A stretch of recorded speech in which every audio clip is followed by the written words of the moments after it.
આજે કોંગ્રેસ નેતા રાહુલ ગાંધીનું આગમન થયું છે। હરણી એરપોર્ટ પર રાહુલ ગાંધી જિંદાબાદના નારા સાથે કાર્યકરોએ પડાપડી કરી હતી।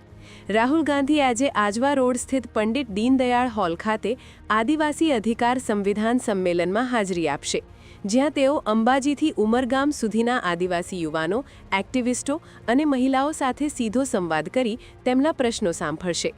આ સંમેલનમાં પ્રદેશ પ્રમુખ અમિત ચાવડા અને શક્તિસિંહ ગોહિલ સહિતના દિગ્ગજ નેતાઓ ઉપસ્થિત રહ્યા છે। ખાસ કરીને આગામી વડોદરા કોર્પોરેશનની ચૂંટણી પહેલા રાહુલ ગાંધીનું આ સંમેલન રાજકીય રીતે અત્યંત મહત્વનું માનવામાં આવી રહ્યું છે। મહત્વનું છે કે આ અગાઉ જુલાઈ 2025માં તેઓ સંગઠન સૃજન અભિયાન માટે વડોદરા આવ્યા હતા, ત્યારે આજની આ મુલાકાત આદિવાસી મતોને અંકે કરવા માટેનો મોટો માસ્ટર સ્ટ્રોક મનાય છે।